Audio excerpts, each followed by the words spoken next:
Good morning. Shri કન્યા primary વિદ્યાલય ધોરણ 6 વિષય ગણિત. હવે ગણિતમાં આપણે જોઈએ પાઠ નંબર 8 માહિતીનું નિયમન. માહિતીના નિયમનમાં આપણે થોડો ઘણો ગ્રાફ પોથીમાં અભ્યાસ કરી ગયેલા છીએ.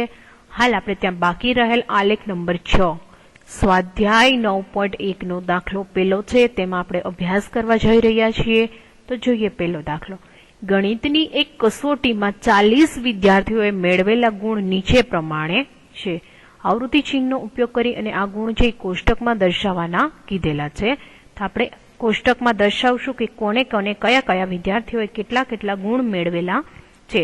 તો જોઈએ આપણે દાખલા દ્વારા. પેલું તો શું કે છે, આપણે ક્રમમાં લખી લઈએ માર્ક કેટલા કેટલા 1 2 3 4 5 6 7 8 અને 9 બરાબર. ત્યાં સુધીના આપણને માર્ક દર્શાવેલા છે. તો જોઈએ એક માર્ક છે કેટલા વિદ્યાર્થીઓને મળેલ છે, એક અહીંયા, પછી જોતા જાઓ 2 બરાબર, 2 જ છે, એનાથી વધારે તમને એક માર્ક વાળા બતાતા નથી. તો અહીંયા લખી શકો વિદ્યાર્થીની સંખ્યા કેટલી છે 2. હવે એ જ રીતે ત્યાર પછી તમે જુઓ 2 માર્ક બરાબર, 2 માર્ક વાળા તમે જોઈ શકો છો 1 2. પછી આમ આવતા જાવ આગળ એટલે જુઓ 3 જણા છે એને 2 માર્ક મેળવેલા છે. કેટલા એ 3 જણાએ 2 માર્ક મેળવેલા છે એવું તમે કહી શકો છો. ત્યાર પછી આપણે જોઈએ કે 4 માર્ક કેટલા એ 3 માર્ક કેટલા મેળવેલા છે. તો કે આ 1 2, પછી જુઓ તમે 2 અને 3 બરાબર. 3 જણાએ છે કેટલા માર્ક મેળવેલા છે 3. તો અહીં તમે લખી શકો 3. ત્યાર પછી જુઓ 4 માર્ક છે કેટલા એ મેળવેલા છે. 4 માર્ક મેળવેલા હોય તેને આપણે કાઉન્ટ કરીએ. તો 4 માર્ક છે પેલી લાઈનમાં જોતા જાઓ 1 2, પછી જુઓ 3 4 5 6 અને 7. કેટલા જણાએ 4 માર્ક મેળવેલા છે 7 જણાએ. 1 2 3 4 આ 5 6 અને 7 બરાબર. 7 જણાએ એટલા આપણને માર્ક મેળવેલા છે. ત્યાર પછી જોઈએ 5 માર્ક. 5 માર્ક છે કેટલા લોકોએ મેળવેલા છે.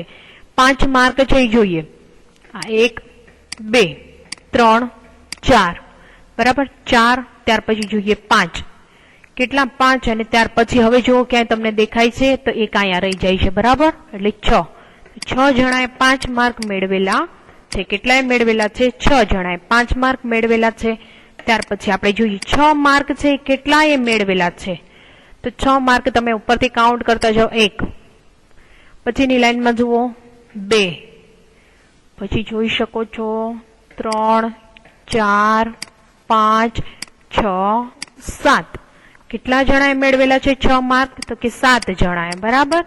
આ 5 6 અને 7 જણાએ માર્ક એટલા મેળવેલા છે 6. હવે ત્યાર પછી આપણે ફરી પાછા જોઈએ. હવે ત્યાર પછી જોઈએ આપણે 6 માર્ક સુધીનું જોઈએ. હવે 7 માર્ક છે કેટલાએ મેળવેલા છે જોઈએ આ 1 2 3 4 બરાબર, અને એક આ 5 જણાએ છે 7 માર્ક મેળવેલા છે. કેટલાએ 5 જણાએ છે 7 માર્ક મેળવેલા છે એવું આપણે કહી શકીએ. ત્યાર પછી હવે આપણે જોઈએ 8 માર્ક કેટલાએ મેળવેલા છે. તો એક અહીંયા દેખાય છે 2, પછી જાઓ 3 4 બરાબર. કેટલા જણાએ 8 માર્ક મેળવેલા છે. તો કે 4 જણાએ. અહીં તમે દર્શાવી શકો 4 કે 4 જણાએ 8 માર્ક મેળવેલા છે. હવે ત્યાર પછી આપણે જોવું હોય તો જોઈ શકીએ 9 માર્ક છે કેટલાએ મેળવેલા છે. તો 9 માર્ક છે કેટલાએ મેળવેલા છે આપણે જોઈ લઈએ. 9 માર્ક મેળવેલાની સ્ટ્રેન્થ જોઈએ અહીંયા 1 2 અને 3. કેટલા જણાએ 9 માર્ક મેળવેલા છે 1 2 અને 3 જણાએ છે 9 માર્ક મેળવેલા છે. તમે કુલ ટોટલ બધાનો ટોટલ લગાવો ને તો ટોટલ તમને કેટલો મળે છે. તો તમે એવું કહી શકો કે તમને ટોટલ છે 40 નો મળે છે બરાબર. તો પેલો ગ્રાફ એ રીતે દર્શાવી શકે.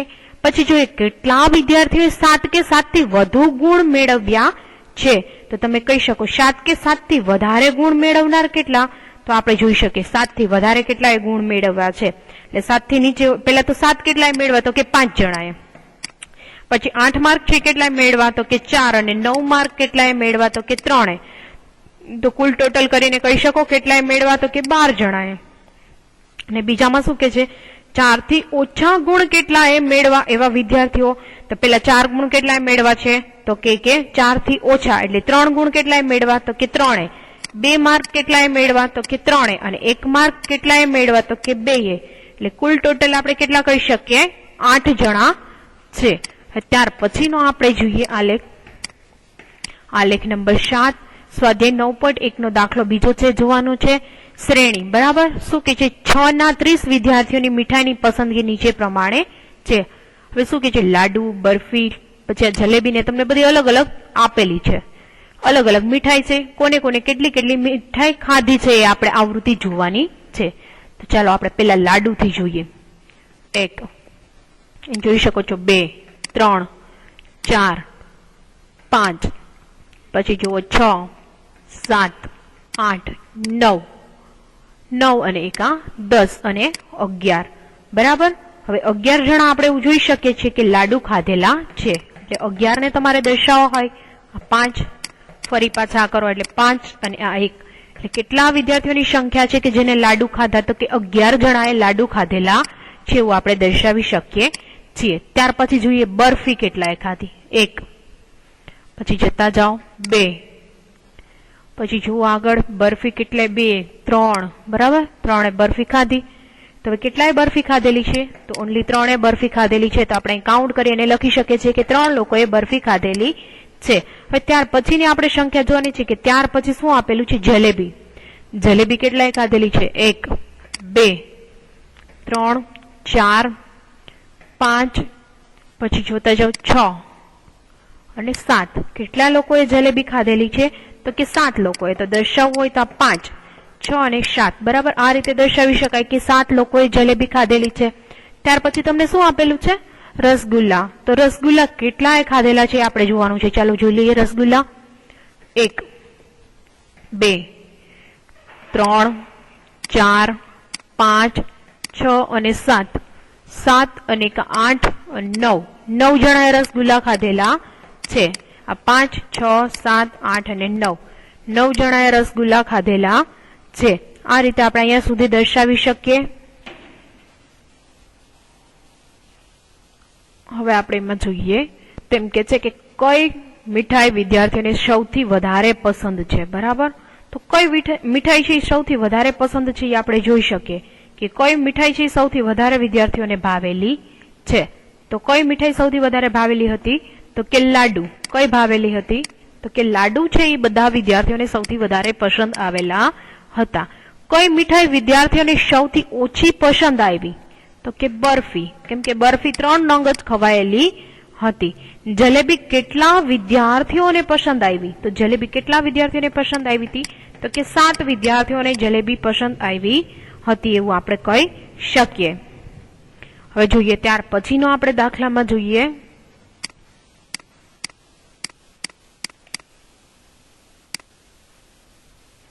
ત્યાર પછી જોઈએ આલેખ નંબર 8 સ્વાધ્યાય 9.1 નો દાખલા નંબર 3. કેથરીન 40 વખત પાસો ફેંકે છે. દરેક વખત તેના પર દેખાતા અંક નોંધે છે. તો હવે આપણે જોઈએ કે કેટલી વખત પાસો ફેંકે છે અને ક્યાં ક્યાં નંબર આવે છે તે આપણે નંબર જોઈએ કે પાસો ફેંકાતા એનાથી કયો કયો નંબર આવે છે. જોઈએ આપણે પાસો ફેંકતા કયા કયા નંબર આવે છે. પહેલા તો 1 2 3 4 5 અને 6. બરાબર તમે પાસામાં તમને બધાને ખ્યાલ જ હોય કે 6 હોય. તો જોઈએ 1 કેટલી વખત આવે છે 1 2 3 4 5 6 અને 7. બરાબર 7 વખત છે પાસો ફેંકે છે તો એને કેટલા કેટલા આવે છે 1 1 આવે છે. બરાબર આ 4 5 6 અને 7 એટલે અંકના દેખાવાથી સંખ્યા બરાબર કેટલી છે 7. હવે 2 છે એ કેટલી વખત આવે છે પાસો ફેંકે છે અને એમાં એને 2 કેટલી વખત આવે છે જુઓ તમે. 1 વાર 2 3 4 બરાબર 5 6 6 વાર છે કેટલા એને આવે છે 2 આવે છે. એટલે તમે 6 ને આ રીતે દર્શાવી શકો.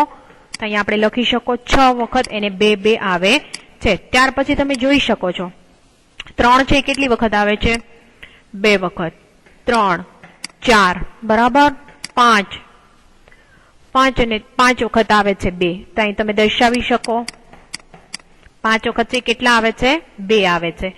ત્યાર પછી જુઓ 4 છે 4 કેટલી વખત આવે છે 4 છે કેટલી વખત આવે છે કાઉન્ટ કરો 1 વખત 2 વખત 3 વખત બરાબર 3 વખત અને 4 વખત 4 છે કેટલી વખત આવે છે? 4 વખત આવે છે 4, એટલે અહીંયા આપણે દર્શાવી શકીએ આ રીતે 4. હવે જોઈએ 5 છે કેટલી વખત આવેલા છે, તો 5 ની આપણે સંખ્યા નોટ કરીએ. 5 છે કેટલી વખત આવે છે? 1 2 3 4 5 6 7 8 9 10 અને 11. બરાબર. 5 છે કેટલી વખત આવે છે? 11 વખત. તો દર્શાવવા હોય તો આ રીતે દર્શાવી શકીએ. બરાબર. 5 છે કેટલી વખત આવે છે? 11 વખત આવે છે. હવે ત્યાર પછી જોઈએ 6 છે એ કેટલી વખત આવે છે?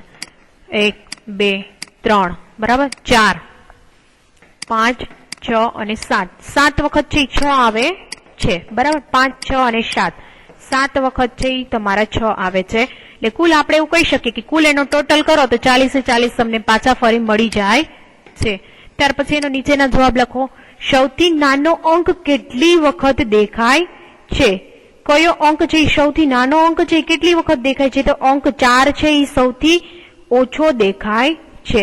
કેમ કે સૌથી અંક નાનો 4 છે એ કેટલી વખત આવેલો છે? તો આપણે લખી શકીએ પહેલા તો કયો? અંક 4. અંક 4 છે એ સૌથી ઓછો દેખાય છે. કેવો દેખાય છે? સૌથી ઓછો દેખાય છે. કેટલી વખત દેખાય છે? 4 જ વખત દેખાય છે. પછી શું કે છે? સૌથી મોટો અંક છે એ કેટલી વખત દેખાય છે? તો કે અંક નંબર 5. કયો? અંક નંબર 5 છે એ સૌથી મોટો અંક વધારે દેખાય છે. કેટલી વખત દેખાય છે? તો કે 11 વખત.